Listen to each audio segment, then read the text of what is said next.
Anut lakuning Kurawa ing nguni patine sang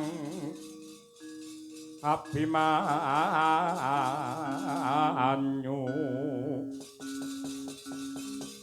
kena ing cidra tandya sang Satyaki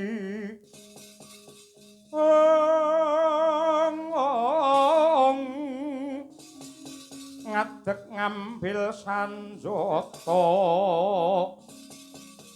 sarasa mentang langkap Burisrawa pinanah ketiban naga banda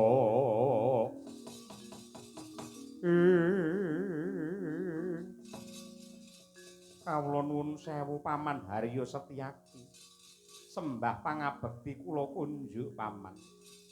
Inggih nggih. Anak Mas Angka Wijaya kula tampi dawuh sami-sami. Kakang Mas Pringgondani ngaturaken sembah pangabekti mawan tuan tuwa kunjuk. Kadangipun Kakang Yayi Plongkowati ndak tampa tiba sepadha-padha. Ndak sawang kowe kaya wong bingung mapan ana tepining samudra apa ingkang gumana musik sajroning rasamu. Aduh. Paman Setyaki saha Kakang Mas Gatotkaca yektosipun malih-malih menapa? Wonten bab ingkang andadosaken kuwatos lan prihatos tumraping manah kula.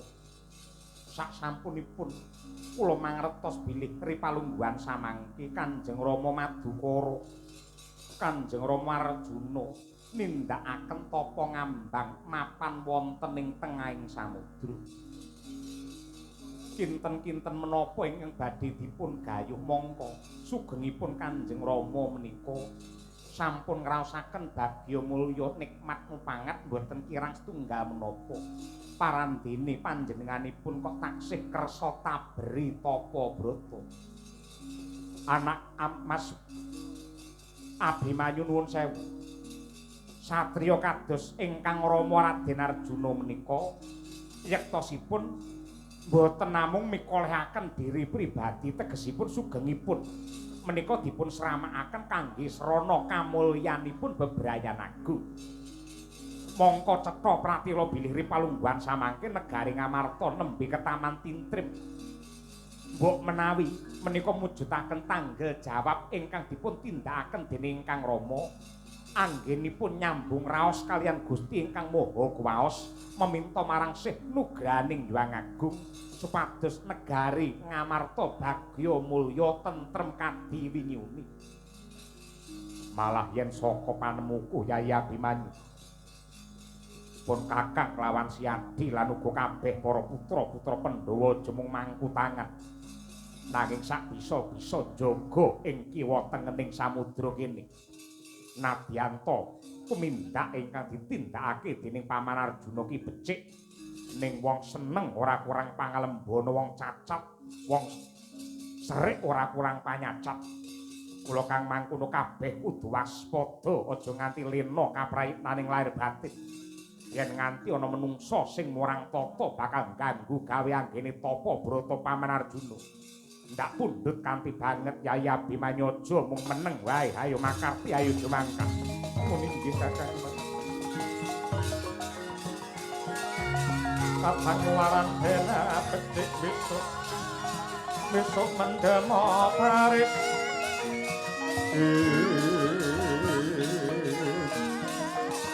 Paris prayit manwa karonto wong ing swara tinumpas panik wawak Pandhawa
Waningung kulisa sama aja di ndak kualat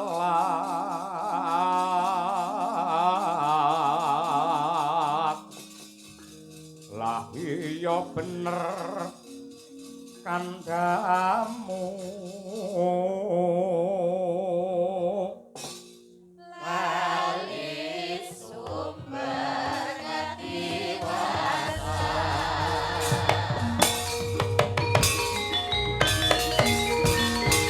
satria bungkek kakek unting tangting brengos sak kepel sisih pijer dipelintir wae aja nganti kowe mati tanpa aran mara gaging aku sapa jenengmu lek nomripatmu jerengen gobokmu Satria Lesan Pura Raden Setyaki ya Raden Sencaki kowe sapa muri saka negara Tunggul Malaya kesete sesembahanku Prabu Dewa Srani bintang samudra kang dadi aranku kowe nyimpangongi wa utawa nengen endi sing jenenge Janaka sing jarene tapa ngambang ana tengahing segara janji ora gelem jugar nggene tapa brata kelakon tak pocok janggane blangap-blangap waton ngucap cetha lamun toke teka ana kene mung waton Sulaya yen pancen wis gembleng lan kenceng tekadmu arep ngorak-arik tatanan Ripalungguhan iki Setyaki gawe giri sayembara karepmu kena kowe nyinggol kelawan Raden Arjuna waton pinter jebol diadane Setyaki piye Rada muntap lir kinetap upaya sinepe Jojo bang mawingo wingo wanges sugih kendel bondo wani lekan golek momongan bukunuk golek pasangan merangi tatal grajiamu maju jangkah tanganku ndarat nergadamu ran cepat igamu nglayang nyawamu tak guroni batangmu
Ah.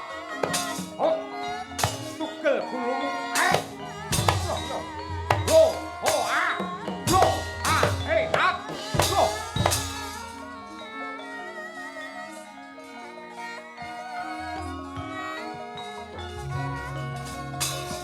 Hey, ha. Hot, lo. Lo, yo, ha. Lo, ha. Ho, ah. Hot, lo. Lo. Apa ya?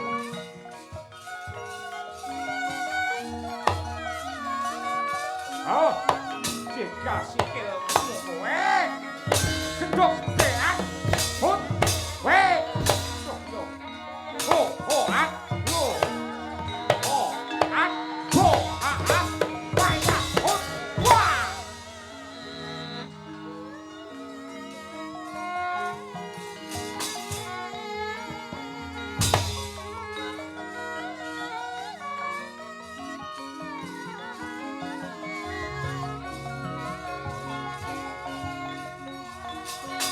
wah wah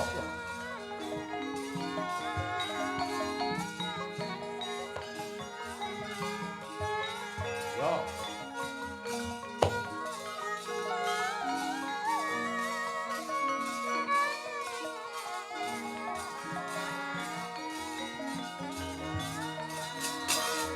hey oh ah lo ah wah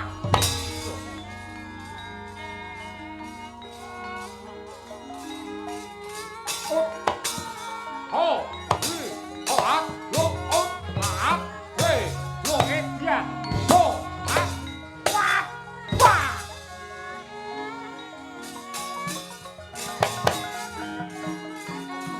Ramingkat pecah sirahmu.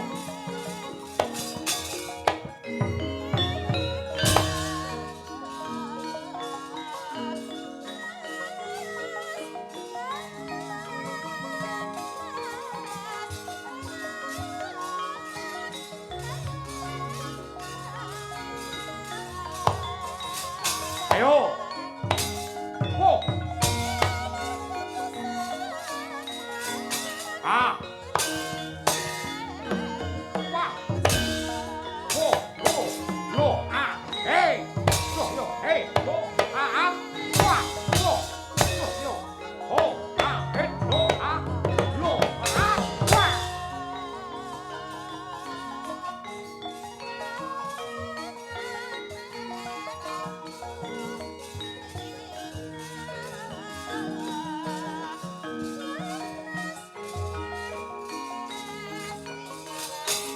Hey. Wo. Oh. Oh. Ho. Ah, wah. Hey. Wah, ya, wait. Wo, lo, lo.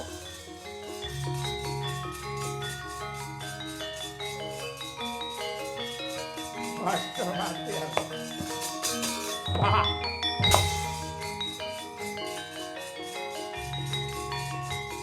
Apa ya?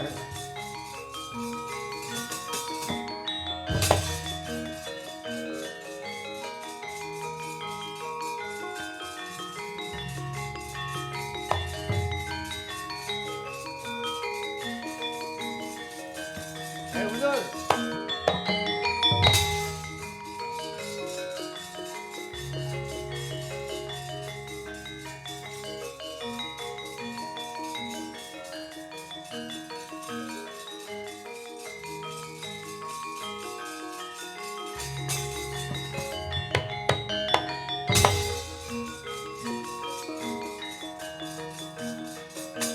Hey! Wah! Wah! Go! Hey! What? Hey! Wah! Oh! Hey! Go!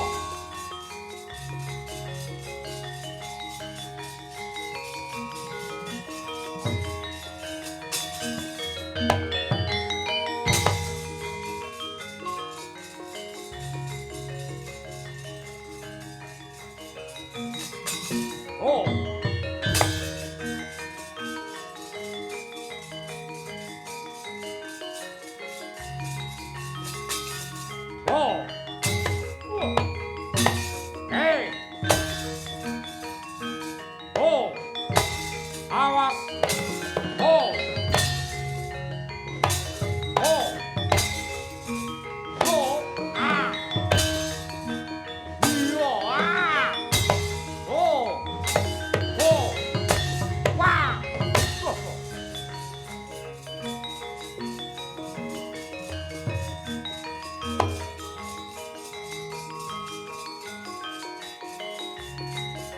Hey, minggir, minggir.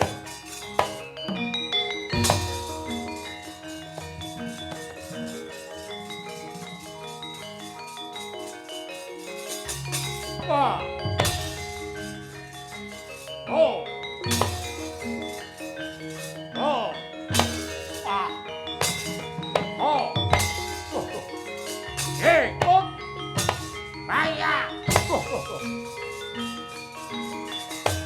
Ah. Oh. Oh. Oh. Ah. Oh. Oh. Wah. Oh, iya.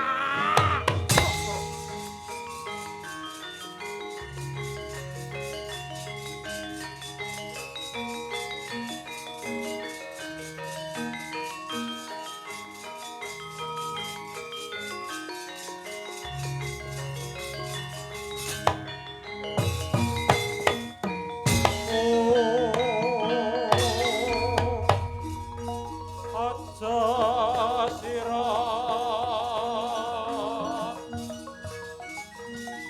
mendong hamba teksura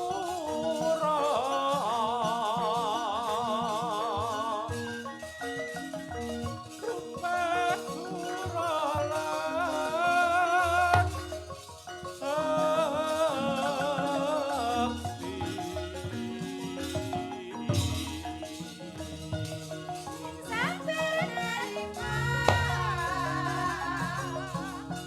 Jaya sureng logo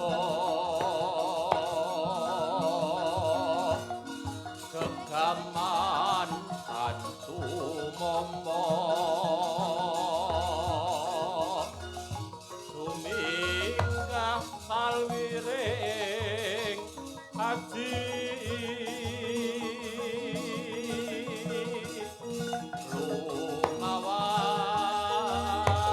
lumawan ing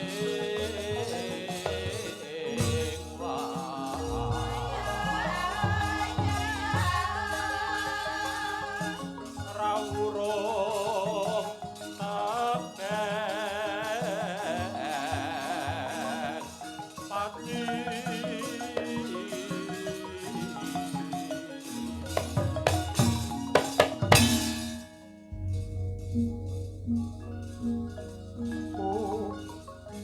Uga Pandhawa tata hati wisaya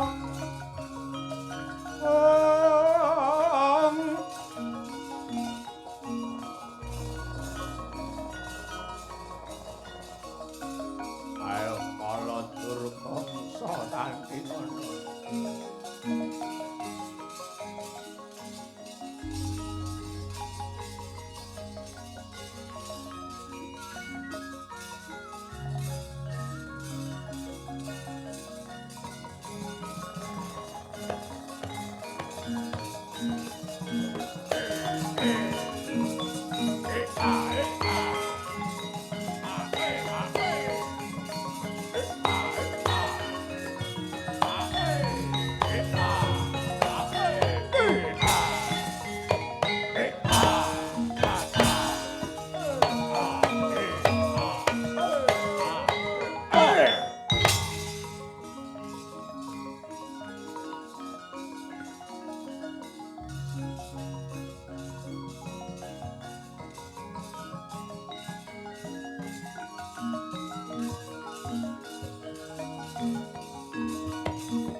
Wah.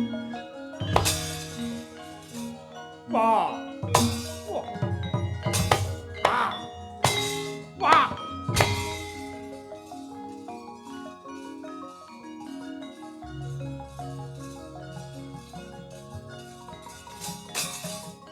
Ah. Eh. Oh. Eh.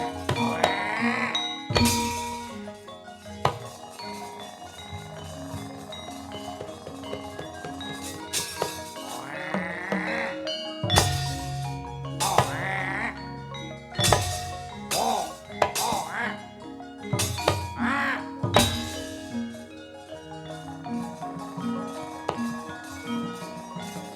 Alas.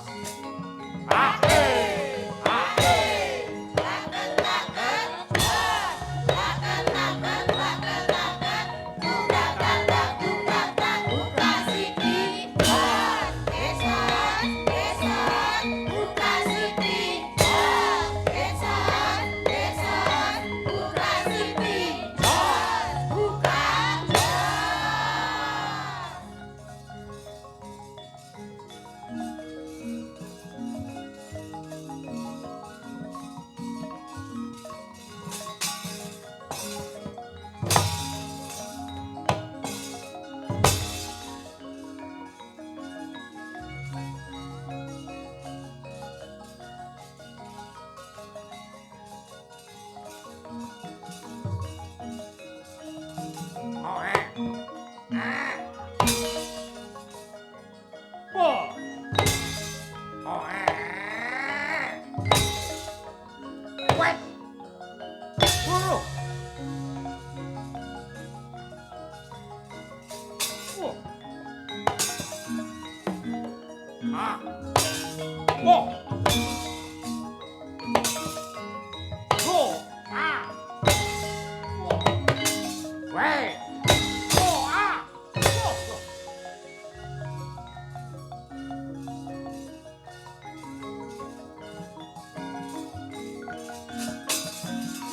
Ah.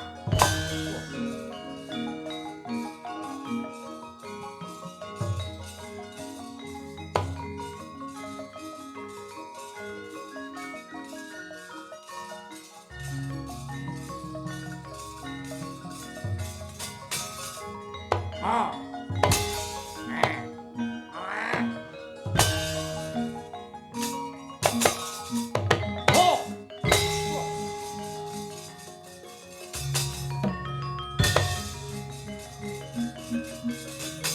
Ah.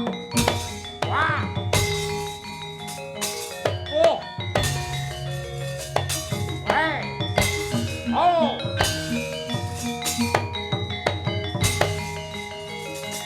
Wah. Oh. Hey. Ah. On.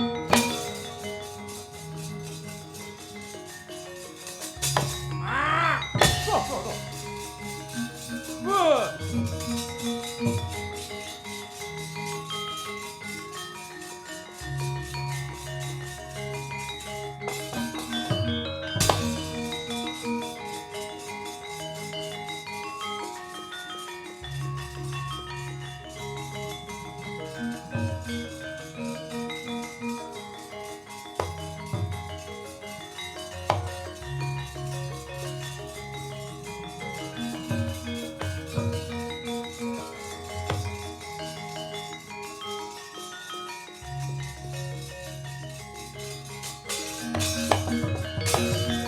Mawut kang katrajang ing sahana wadya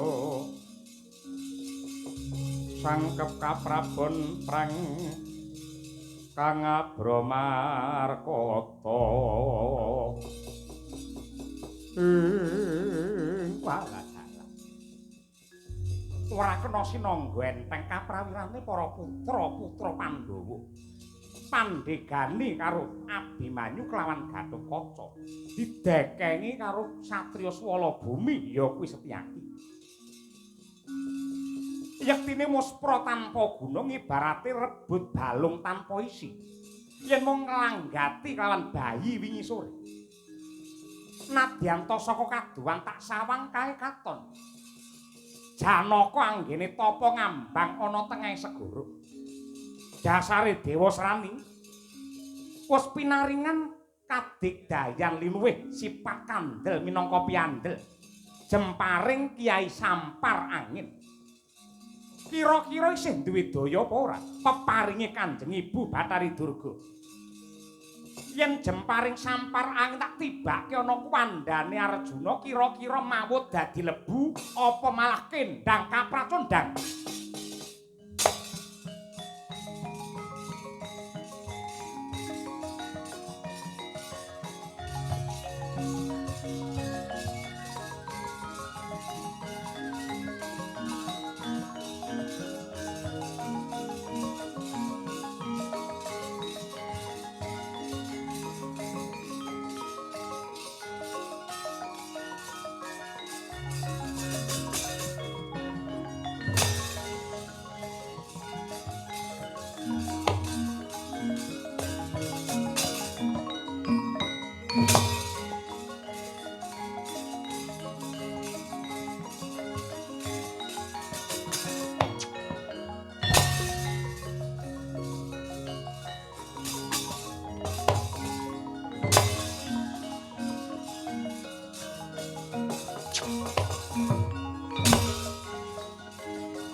Bala Pandhawa byaga mulung mangung siring sata Kurawa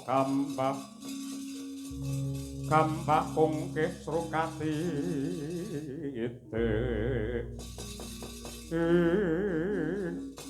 kepiye ngger Dewa Srani? Apa wis kasembadan anggenmu mrawasa kelawan panengah Pandhawa si Arjuna? Nun inggih Kanjeng Ibu. Pikantuk berkah pangestu paduka lantaran pusaka peparing dika nenggih Kiai Sampar Angin. Kula tingali saking katebian Arjuna kendang kapracondang dawahipun wonten pundi kula mboten ngertos apa mati apa urip apa malah ambyar dados lebu kula kirang mangertos. Tegese ora ana sing ngalang-alangi anggenmu nampa kanugrahan ya kuwi Wahyu Purbaningrat. Panten nyuwuna karo sesembahmu ya Sang Hyang Girinata.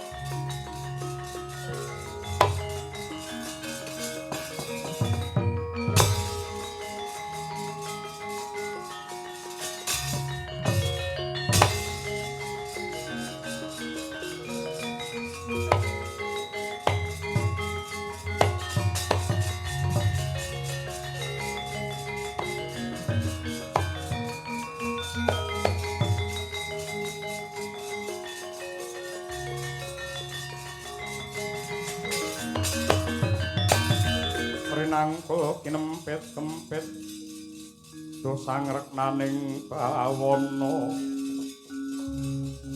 ya si tukang walang ati aduh paman babar pisan kula mboten duga mana bilih wonten lampahan ingkang kados mekaten anggenipun Kanjeng Rama Yoga Brata dereng wonten tandha-tandha pikantuk nugraha parandene malah nemahi lelampahan ingkang pait kados mekaten. Kendang kapracondang boten ngertos dumugi pundi purakipun. Angger Abimanyu.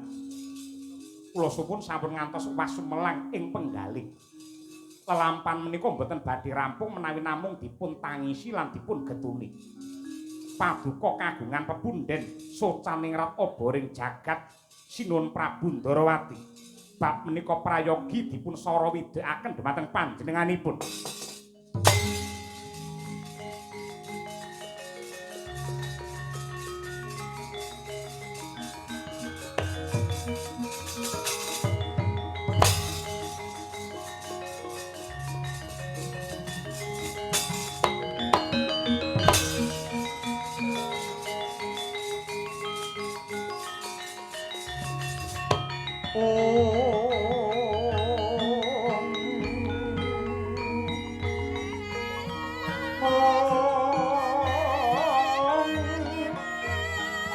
Nembang tengara mundur sawadyane nedya kondur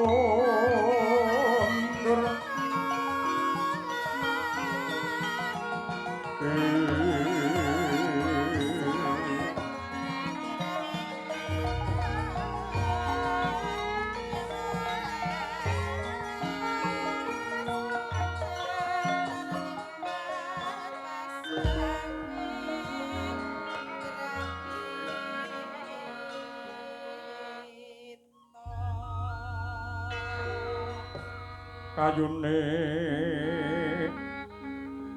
Purwa sejati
punapata mirah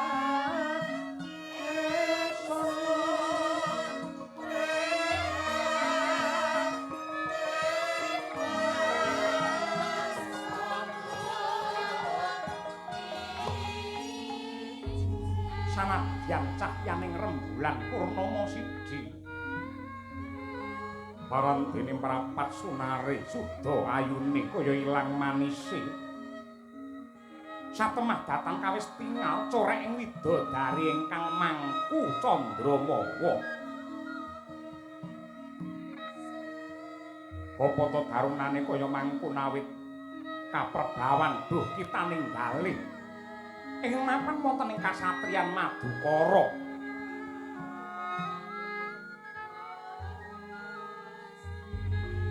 kembang-kembang kaya lumuh ambabar ngambar bondo arum peksi-peksi kawis tinggal ambisu mina ing balumbang datan ringas polahe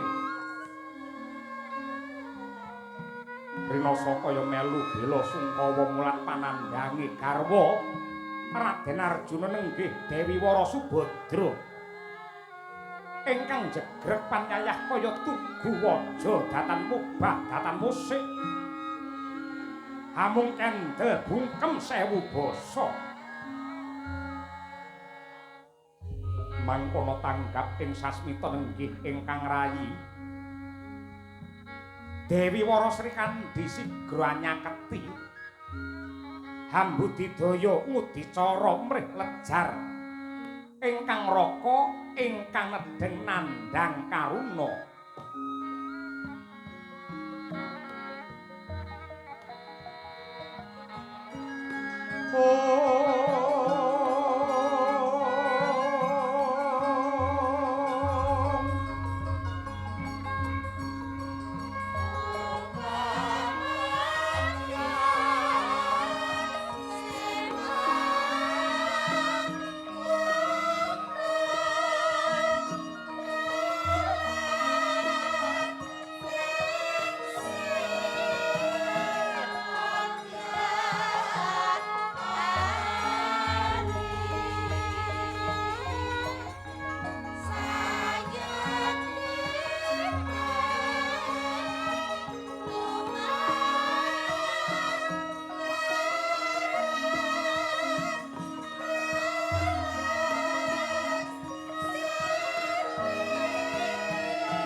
surem-surem dewangkara kingkin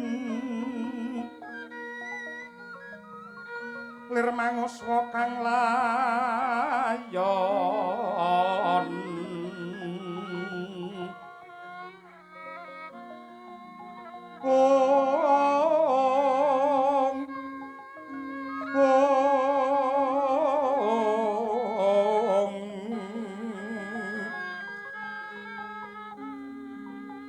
denyo ilang memanise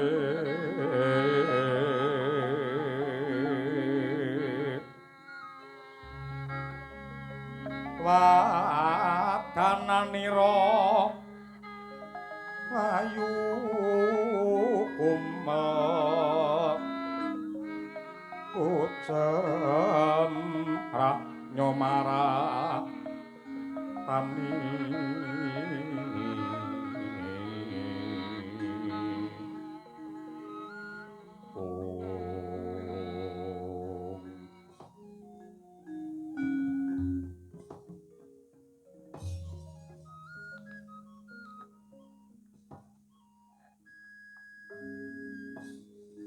Nuwun sewu Kakang Bawara Sembadra. Kula suwun kanthi sanget mbok sampun kendelan kewala menawi ratri paduka mboten kersa nindra menawi siyang mboten kersa dhahar sarta angunjuk.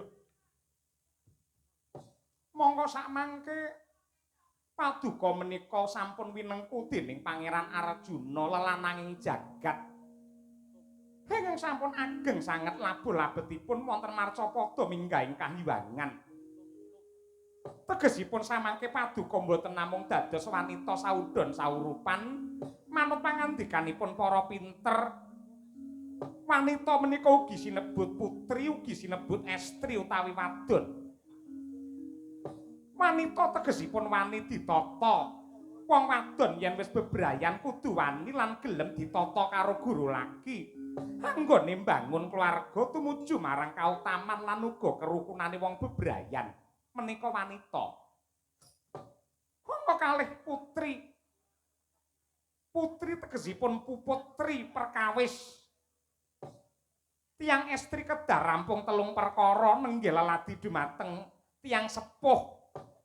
Utawi leladi dumateng mara sepuh, leladi dumateng garwa lan ugi leladi dumateng anak nglawentah kanthi sak becik-becikipun. Menika putri. Menawi estri tegesipun adeg-adeg. Mila dados wanita menika kedah saged dados adeg-adeg tumraping bali somah. Tindak tanduk muna-muni kedah dijaga kanthi sae lan becik. Karana tumindake bakale dadi conto tumrape para putra-putranipun. Ewa semanten ingkang sinebut wadon. Wadon menika tegesipun papan lan panggonan garwa kakung anggenipun nentremaken rasa. Papane para anak mbeningake pikir. Mila wanita kedah saged ngedem-dem dumateng swasana, ngendhakaken lan ngemutaken garwa menawi lagi duka lan lagi klentu. Yen ana perkara keluarga wanita kudu bisa dadi banyu, aja nganti malah dadi geni sing murup sing bakal ngobong tumrape tiyang bebrayan. Nanging menapa sakmangke paduka sampun pana ing samukawis mboten kirang ing saliring reh parandene ngertos bilih Pangeran Arjuna nedeng tapa brata ngambang wonten tengahing samudra kok kawis tingal peteng guayanipun. Menawi peteng lak wau sakmenika sampun padang jinglang lho Kakang Mbok. Sri Kandi wonten dawuh ya gene kok melang-melang kuwatir rasane atiku. Kaya ninggal bayi pinggiring balumbang. Mongko adat sing wis lamun Pangeran Arjuna kuwi lelana. Tapa brata babar pisan ora ana rasa ingkang sangga runggi. Nanging kenapa kok ripalungguhan iki rasaku mung tansah ketir-ketir. Rasaku mung tansah sumelang. Sing jenenge wong wadon kuwi mbok menawa ing bab nalar kalah karo wong lanang ning bab ati sok-sok menang wong wadon. Merga wong wadon sing digunakake dudu akal ning rasane. Rasaku tek ora kepenak. Aku sumelang, aku kuwatir yen nganti Pangeran Arjuna anggene tapa brata nemahe bebaya gedhe Sri Kandi.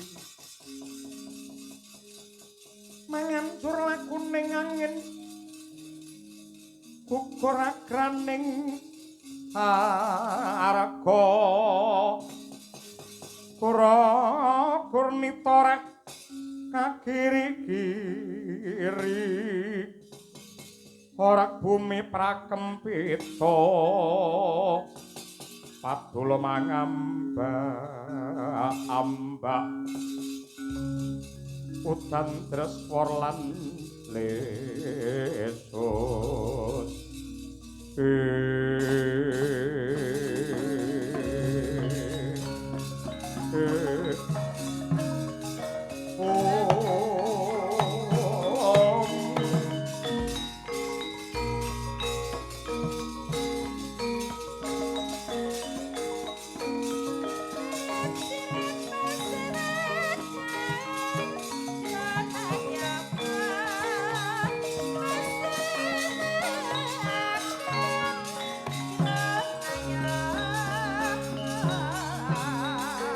Pangeran Arjuna kundur.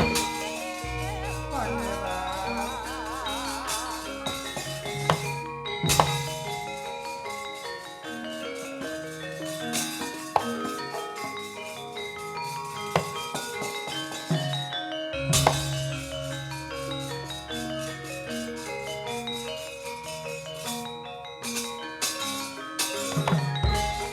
Wanci kakak enjang Sekaring ngurung Maksi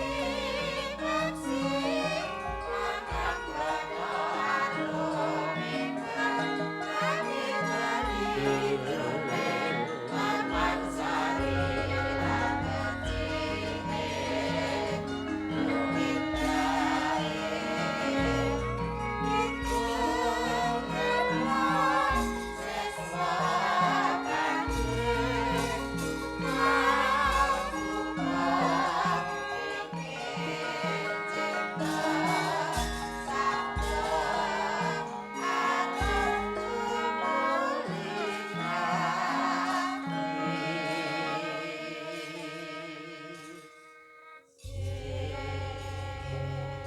Panjang yuswane Raden Arjuna iki lho Sri Kandi bareng dirasani panjenengane rawuh. Tobat teko nget-ngeti wong pirang-pirang lho. Pangeran Arjuna bekti kula katur kenes ndak tampa. Sungkemku katur yo parang. Iya, mbokne kulup. Kabare golek wahyu wis entuk. Pandongamu wis entuk wahyu. Wahyu purbaning rat dudu la apa wahyu tum. Saking ngerti iki wayang lakon wahyu tum ngono. Kok sadaya nyolong kethek ora. Aku kapang aku kangen karo kowe Sembadra. Anggenku ngeningake cipta kepengin nyambung rasa kelawan pangeran sing gumana musik sing gawang-gawang mung ayumu sing mesem ana ngarepku. Satemah aku ora bisa wening anggenku mangesti merga mung kelingan karo kowe. Lah banjur kersane piye parang? Aku bisa tumanem jenjem anggen utaka brata meneh lamun to bareng karo kowe. Ayo tak kanthi lelumban ana tengahing segara mengko aku karo kowe tapa brata tumumpang banyu samudra. Menawi mekaten kedahipun Sri Kandi nggih dipun kanthi Sri Kandi ora isa renang rasah melu. Monggo pun tak kula ngertos jenengane do atur teruntungan nganti mesra kula seneng marem nderek marem ngoten niku. Pun monggo menawi badhe tapa brata wonten sak nginggiling samudra teng banyu. Wong nyatanipun kula nggih ngertos panjenengan temanten ancangan sak meniki mboten nate cumbana wonten toya mboten nate jenengan niku lho. Monggo kula tak tunggu griya nyapu ngepel kali setlika kemawon. Aja sujana kaya mengkono. Mboten sujana nyatane wis makaten kok ya. Aku nek malah kuwatir to pangeran tapa brata nek ngejak bojo. Kuwi kang dadi kekarepanku merga calone wahyune iki ana loro. Wahyune ana loro. Iya. Ya kuwi sangkang sinebut Purbaningrat kelawan wahyu Cahyaningrat. Purbaningrat lan Cahyaningrat iki loro-lorone sing kabeh padha waskita wasih lan uga padha jatmikane antarane Purbaningrat karo Cahyaningrat. Kalih. Krungu kaya tiga enten Larsaningrat nggih manono. Gusik ora ono. Yen panjenengan kersake kados mekaten kula namung badhe nderek. Ning nuwun sewu lho. Mboten kok kula menika nuwun sewu cumanga-canga kula lemah bengkah nyelo-nyelo nyaru-nyaru wus. Adatipun Pangeran Arjuna menika menawi nggayuh kanugrahan sumpahipun mboten badhe kondur, menawi konduripun menika mboten nggembol utawi nggendong nugraha kala wau. Nek kok saderengipun pikantukan ugan kok sampun kondur merga kangen kalian bojo. Menika ngibaratipun gamelan tek mboten laras, ngibarate timbangan tek jomplang, etungan tek ganjel nggih. Mulat mara Sang Arjuna smurina kamanungsan. Kasrepan tingkaing mungsu niran padha kadang Kandi kuwi arep apa? Nun sewu. Raos kula tek sujana. Merga jaman menika sampun jaman maju lho Kakang. Tiyang ingkang kedanan kalian panjenengan nadyan to panjenengan sampun kagungan garwa. Niku yen raselak saka batine kathah sing gandrung kalian jenengan ning boten dipun ungkapaken. Mila saking menika nggih menawi menika saestu Pangeran Arjuna menawi wonten tiyang yang Indrajala dandan jebles kalian Arjuna niki mangke tan wurunga kula sing ditutuh karo wong pirang-pirang ning Madukara resa jaga karo Kakang Mbok Sembadra. Katuran pinarak ingkang prayogi kula ing badhe jagongi Janaka menika. Ayo metu Jaka.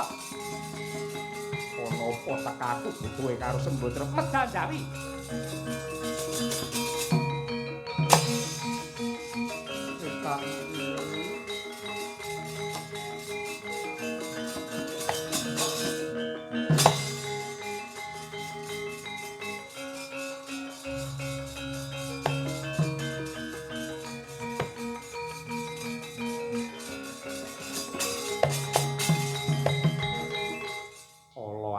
Wong wadon ki lamun to wani menteleng karo bojo kaya ngono kuwi. Siji kuwi menteleng, loro rembug wagal, sugal kasar kaya mengkono kuwi.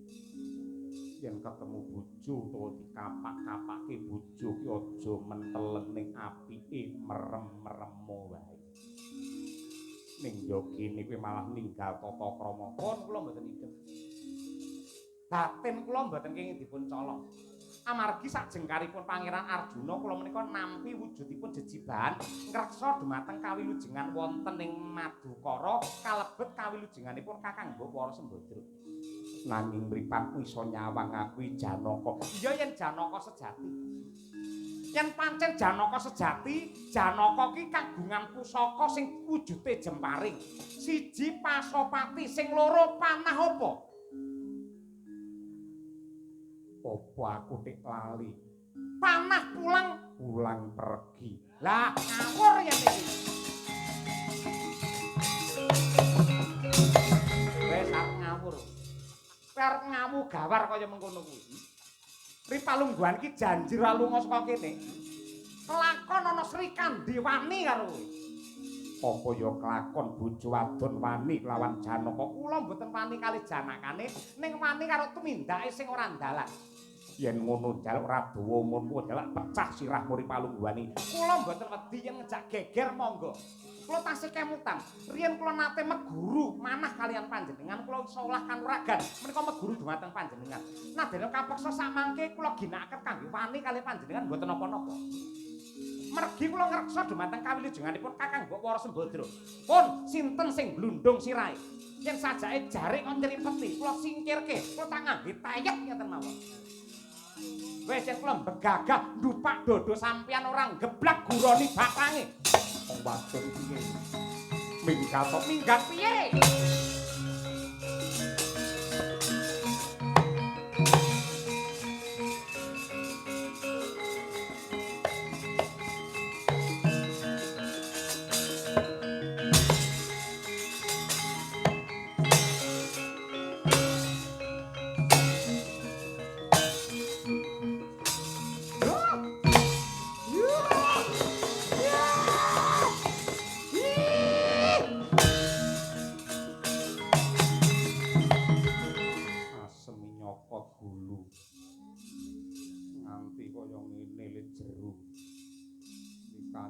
Sri Kandi ayu rupamu ning bareng ngamuk tek kaya banci. Duh karepe dhewe kepeksa aku mentala karo kowe Wara Sri Kandi.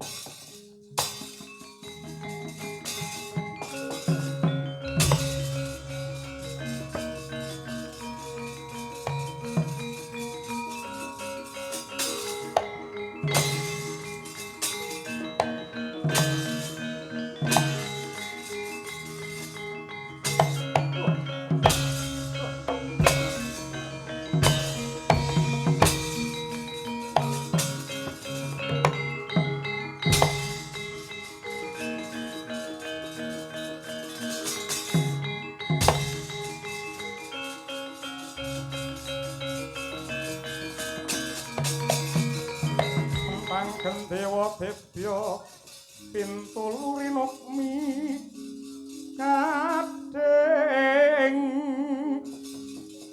paryanya kemuning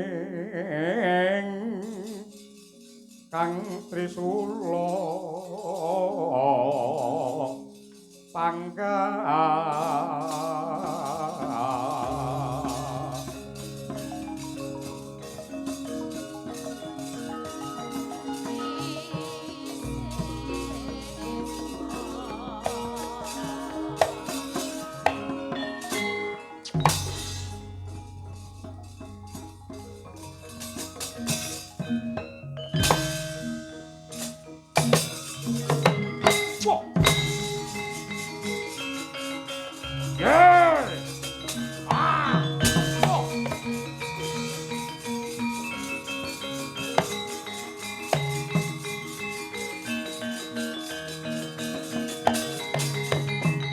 Rayoli binantang iblis lanat wong madon krubya kabotan pinjung Srikandi parandene duwe kaprawiran sing ngidap-ngidapi Dasamuka ora bakal kentek anakal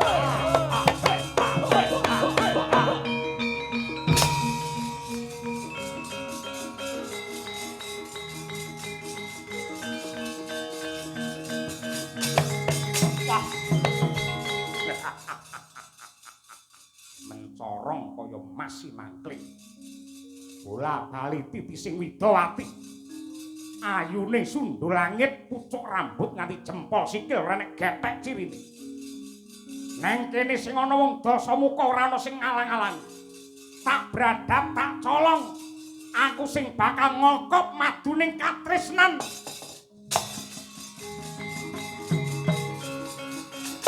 Hey!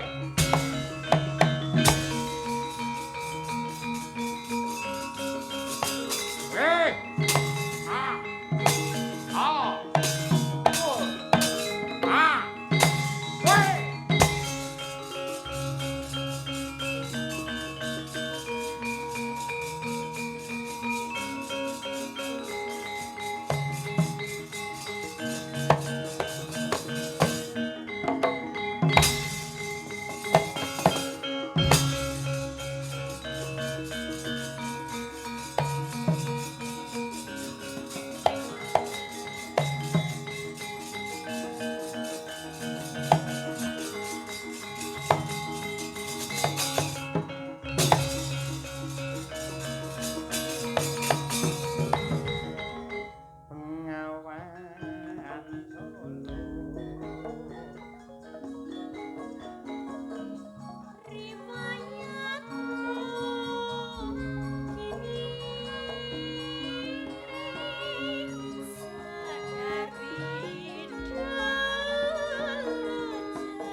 nyambut gawe niku yen atine seneng, wektu niku ya digelak kok. Heeh. Ra krasa ya ampun 3:30 ya, Tru. Ora ya iki lagi jam 2 kurang 5 menit. Alhamdulillahirabbil alamin. Dengaren Ponorogo. Iya, Biasane anggere bar limbukan ngono sekari kursi ditumpuk. Iya. Pamane ana sing nonton gur loro, siji bisu, sitoke budheg. Ning dalu menika luar biasa. Wayang niku yen dipirsani piyayi ewon nalika limbukan, terus bar limbukan niku resik. Niku ya seneng. Ning seneng melih upamane nggen limbukan sing nonton janjane ya cukup akeh ora akeh banget ning nganti gara-gara ada kurang lebih 50 orang gelem mirsani wayang itu adalah mutiarane para penonton, para pengamat, pecinta budaya sejati. Ya, ngono ya. Heeh, ngono kuwi. Awake dhewe iki biasane ngene iki lho penake ngene iki. Ha iya. Sing jenenge wayang iki lak tontonan, kuwi adile ditonton nek ora ditonton tegese awake dhewe iki kaya wong ngajar diri ning jero kamar mandi. Iya, dinikmati dhewe. Ngono kuwi. Mula matur nuwun dumateng bapak-bapak, ibu-ibu ing tasih kepareng jenak pinarak ingkang mirsani wayang ngantos tutuk mugi-mugi dipun paringi tutuk yuswanipun, rezekinipun kathah, sehat walafiat lahir batin lan ugi pinaringan slamet donya ngantos akhiripun. Alamin. Wah, alhamdulillah. Marem ngene kaya nampa dhuwit pira ya? Lah kuwi ya biasane rewesik ya. Ayo, Wah, jan aku sosok pilu lek ngono kuwi. ayo. Mbok tanggapan luwarang lek bar limbukan resik ngono iki. Ayo. Pilu. Ayo. Pilu. Ya, Nduk, warane nek apik ngono Nduk awakmu. Biyen rung semono kuwi saiki iso antep kaya Bukesi Rahayu. Ayo. Ya, Mbak Mira Rahayu. Ayo.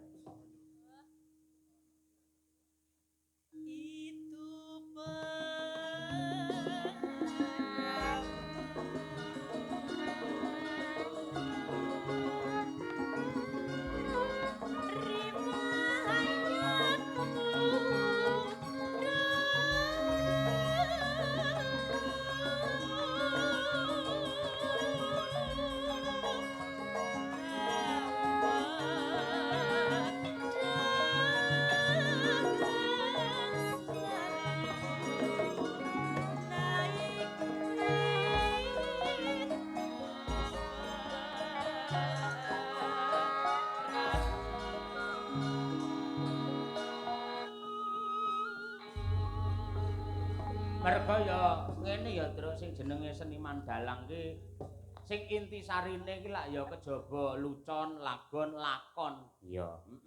Sing membuat wayang iki tetep awet ratus-ratus tahun nganti ripalungguhan iki merga membawa pesan moral yang disampaikan kaya ngendikane para pepunden sore mau. Iya. Mula yen isine go hiburan tok ya suwi-suwi wayang ora enek bedane karo kesenian liya sing akhire ya bakal tergiles dening jaman. Iya.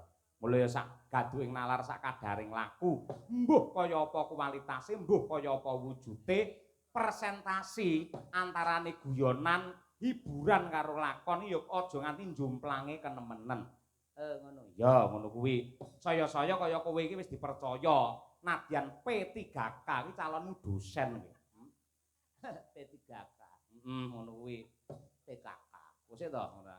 Tegese duwe tanggung jawab abot sing bakale diengge pedoman, nggih panutan, nggih conto para anak-anak lan adik-adik mahasiswa. Mula yen nganti mayang mung seneng-seneng mung hura-hura tok niki mangke nuwun sewu para generasi bakale kelangan gondelan, ora duwe panutan, satemah wayang malah saya maju kahanane, saya akeh sing mirsani ning kothong plompong sing dadi isine. Lah ngono kuwi.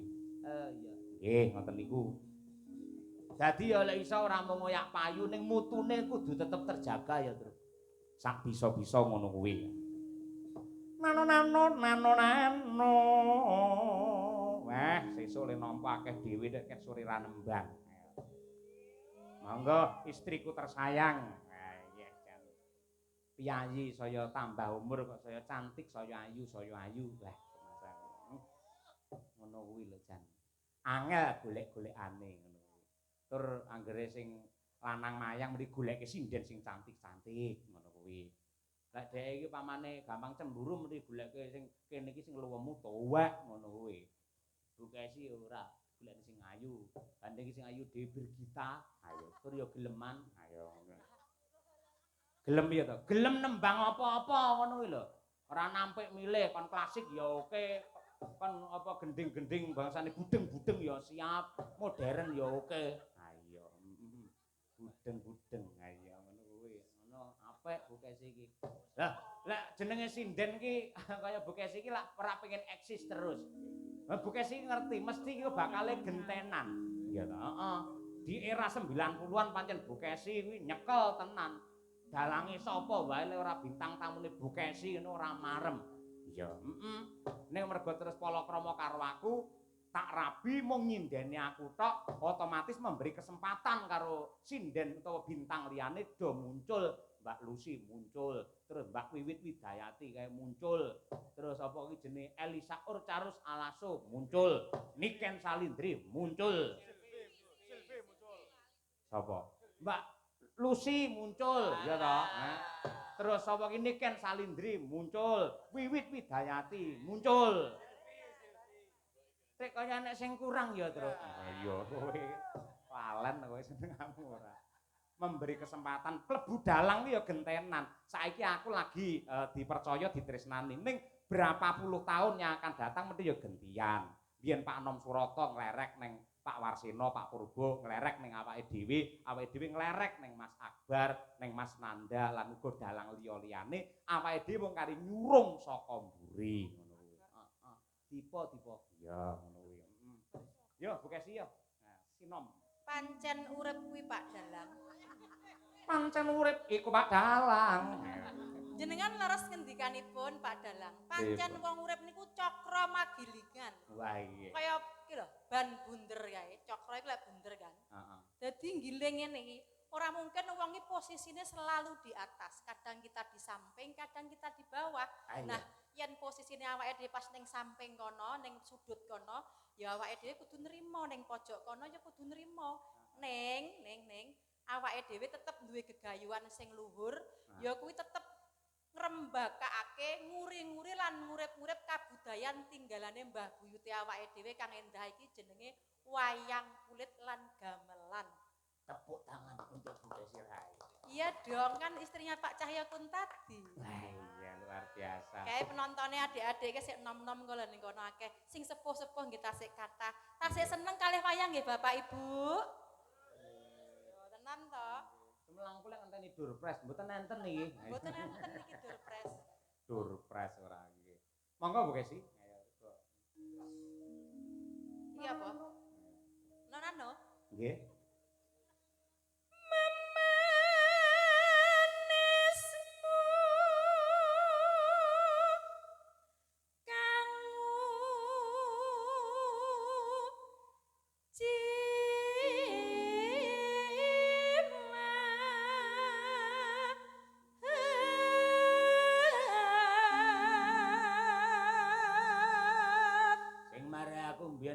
Danan gendengi karo Bukesi ya suarane iki ya. Masa? Heeh. Lek wajah jane kan biasa to, Tru. Ha iya, Nek angger swara, walah temenanan aku iso njilingi nyetel kaset anggere Bukesi niku walah temenanan.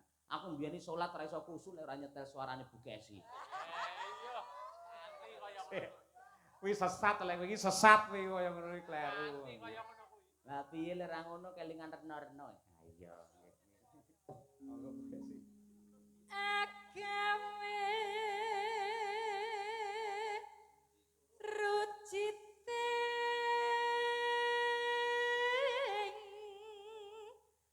gale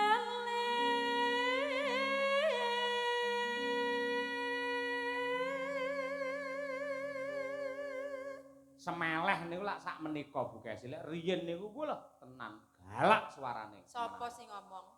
Aku saiki saya galak karo sampean. Aku lho saya galak saiki. Oh iya, sak galak-galak ing Sardula ora bakal kalumangsa karo cahyane. Ayo. Ayo.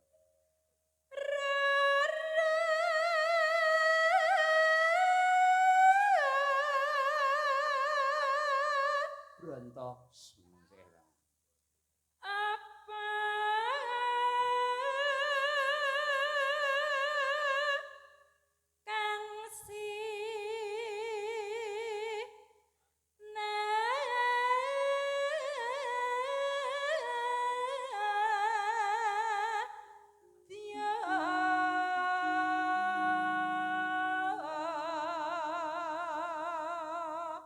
Nonano.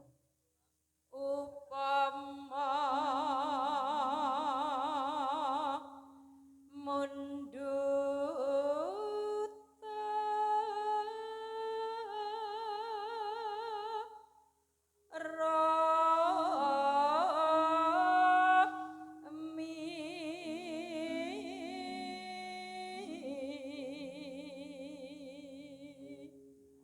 Angger aku ning kos mbiyen nyetel Bukesi, dilalah ranjarak ning kampus iki roh Bukesi. Ayo.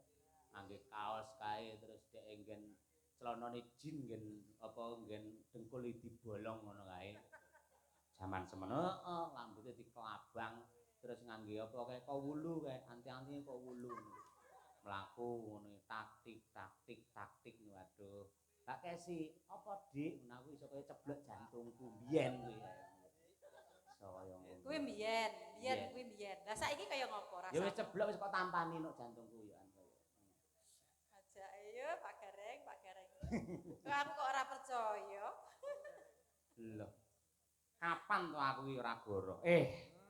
Kapan to aku iki ora jujur karo jenengan ora? Ora pernah sampean jujur. Mbok ngelingi dhewe ning Sumarata. Tarajammu iki lho, gerakanmu iki lho. Kelingan ning Sumarata wingi ra? Heeh. Bintang tamune Silvi Kumalasari. Aduh, jantungmu ceblok ning Silvi to. Bar kuwi ditemu kirek. Ora. Ya ora apa-apa. Aku seneng kok sampeyan iso bahagia ngono iki. Aku iso membahagiakan sampean iki. Jan atiku malah seneng. Ben sampean iki awet enom, awet urip ngono lho, Pak. Kowe rungokno ben randang bongko kowe.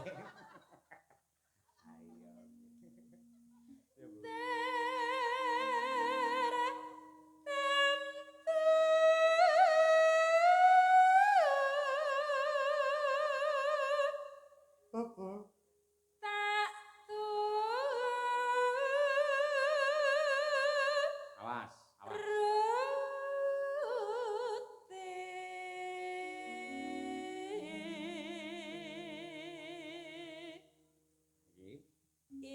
Ibarat wong numpak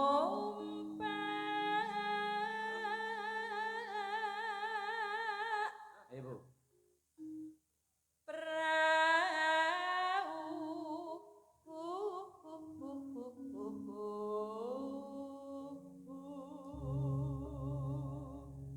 Aku biyen ning anggere krungu Bukesi ngene aku langsung ngene langsung anu.